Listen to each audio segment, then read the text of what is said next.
Magandang araw sa inyo lahat, no? So napapansin ko lang ngayon talaga, bukod sa pumupogi ako, ay gumaganda na ngayon ang mga kasuotan ng babae. Kasi unang-una, bumabalik na ngayon yung mga saggy short, saggy pants. Ito yung malalaki at makakapal na maong, na sobrang sikip niya sa bewang pero sobrang luwang niya sa dulo, pero maluwang na rin yung sumusuot. May joke lang. So, ibig sabihin, bumabalik na talaga yung uso ngayon na ganyan nga, yung parang 90s. Kasi noong 90s, ganyan naman talaga yung mga formahan, o makapal yung pantalon, nakamaong, tapos na jacket na yung babae, pero nakalabas pa rin yung burikat, yung pusod.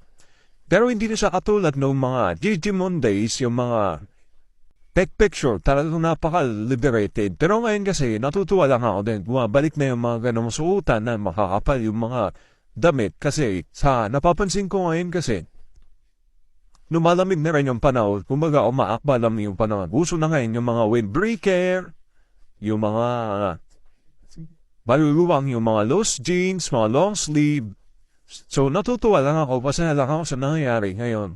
Tapos yung mga buhok ngayon ng mga babae, medyo maiksi na, which is, alam niyo naman, noong 90s maiksi, tapos medyo sabog.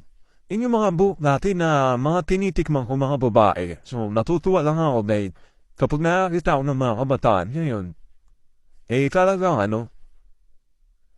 bumabalik, lalo na yung mga tugtugan sa inuman, yung mga Course One, yung mga malabunta, yung mga 117 Mapstas, yung mga ganon, bumabalik na rin talaga yung mga dati naming pinapakinggan na ngayon ng mga kabataan.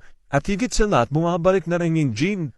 Kasi kami dati, gin pomelo. Ngayon naman, gin nesty. Pero at least di ba bumabalik talaga yung panahon. So, umiikot lang talaga ang panahon. Ang hindi lang talaga bumabalik yung edad. Kasi kagaya ko, matanda na ako ngayon, 40 na, wala pa rin naiiyot. Na babayo. Pero yung mga panahon na mga 15 hanggang 30 ako, tila yan.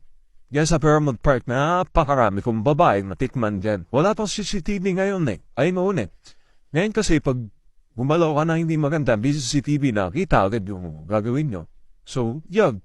Good luck sa mga kabataan at salamat at pinapalik yung mga dati namin pagmahan. Okay? Basta wag lang tayo. Wag lang kayo magpaputop sa loob. Sa dibdib lang.